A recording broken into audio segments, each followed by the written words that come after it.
isn't it deep that before there was even systematic theology, even before Karl Barth and Paul Tillich, even before Kierkegaard, Grandmama knew I'm a child of God. And her love was so profound that she was even able to share it with her oppressor. This is the nature of radical love. And it's strange to me that the power of love is not what we're hearing. We're hearing little piddly details that don't have anything to do with liberation or the news. You see, my friends, y'all need to start thinking about what happens when the news becomes entertainment. Because entertainment, you see, which comes from the French word divertissement, Elizabeth, to be diverted, to call your attention to something else, to take you away from what's important so we can get to what's silly. When your news is driven by entertainment, strange things happen. Then we start seeing little sound bites, caricatures of the pastor, not the profundity of the pastor. The pastor has tried to talk about reconciliation. The reason why we don't hear Jeremiah's message is nobody wants to hear the truth. Nobody wants to hear that we might be reconciled because, well, then what would we talk about? If we really did love one another, then what would be the news? If somebody wasn't killing somebody, what would be the news?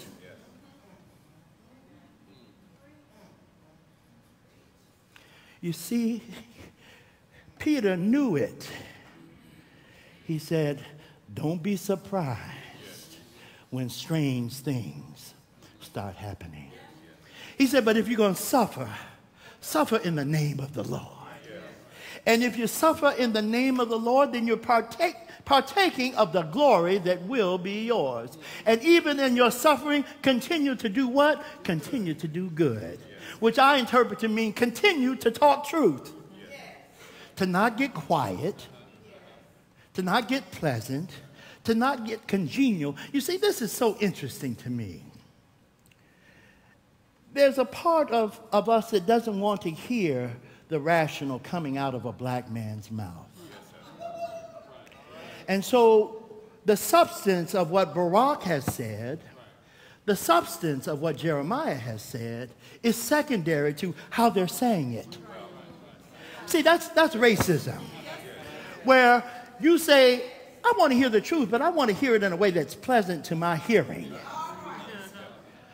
That's how the master talks. Watch your tone, slave. Watch your tone. Don't get too energetic. Don't get too bombastic. Don't get too uppity. Don't get too energized. Why? Because they want the Negro to be nice and quiet and civil and pleasant. It doesn't matter what you're saying. You need to say it in a way that I will accept it. Well, doggone it. At some point, the captor will have to be told, listen to what I'm saying, not how I'm saying it. Don't be worried about my style. Worry about my substance. Because evil gets its own just desserts. That's the substance. Racism has its own costs. That's the truth. Keep mistreating me and see what happens. I'm not going to say that nice. How can I say that nicely? Well, if you keep mistreating me, something bad might happen. My liberation theology professor in seminary said if y'all were serious, y'all would go and blow up something to get somebody's attention. Because people are not listening to you when you come civil and come pleasant. In fact, they think that you're not really black if you come civil and come quiet. They're constantly looking behind Barak. That's why they can't figure Barak out.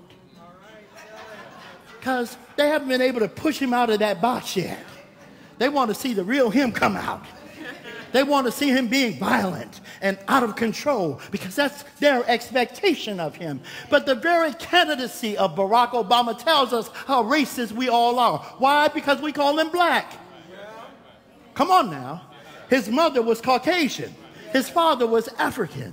But why do we call him black? It's because we think that one little bit of Africanness stains the cloth. That's the truth of it. We don't call him a dark-skinned white man. We call him a black man because he is in the box, the racist formed box that we have all created. Y'all need to let him out the box, black and white, so that he might lead us to another possibility of understanding. Don't make him have to be a good dancer. Don't make him have to be able to say jazz and all of the hip-hop. Let him be who he is. That's when racism will be over. That's when we can be reconciled. You reconcile when you say, I am a sinner.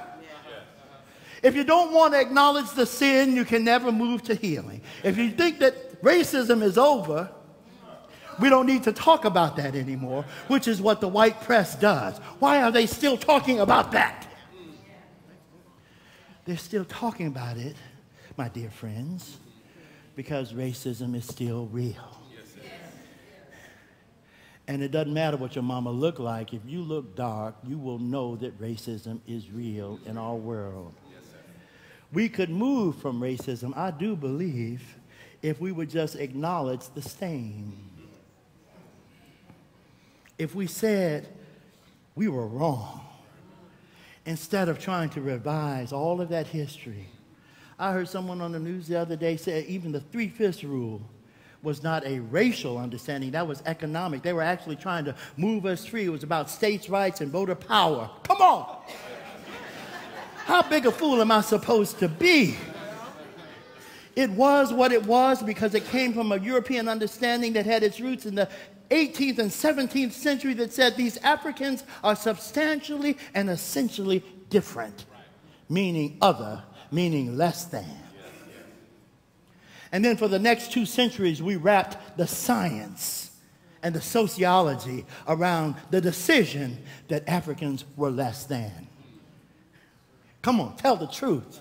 Teach the truth to your children that they might not be brainwashed into some other understanding. That they might understand that suffering will come if you speak the truth.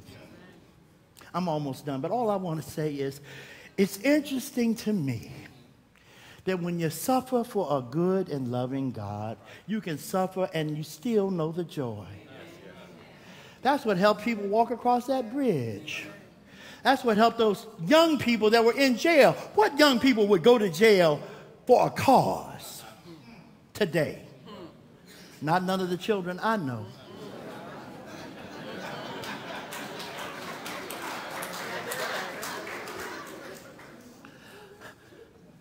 Let's ask the question and teach our children, what do we live for? We live for Christ. We live for the truth. We live for liberation, not just for ourselves, but for the world. We live because we know if we love, we can free everybody. And when everybody is free, what happens? The world gets transformed. That's all Jeremiah was saying. And what does transformation lead to? It leads to reconciliation. You can't get to reconciliation without the truth. You can't get to the truth without transformation. You can't get to transformation without freeing everybody up. That's why the great philosopher and mystic Marvin Gaye had another song, said what? Mercy, mercy me. Mercy, mercy me. Where he started to bring the ecology into, even Motown didn't know what to do with that. But that's my reminder that even in the midst of our suffering, there is what? Mercy. Not only mercy, but mercy, mercy me. God continues to mercy me. Marvin knew it. Your mamas knew it. Our children will know it if we but speak it. What's going on? What's going on?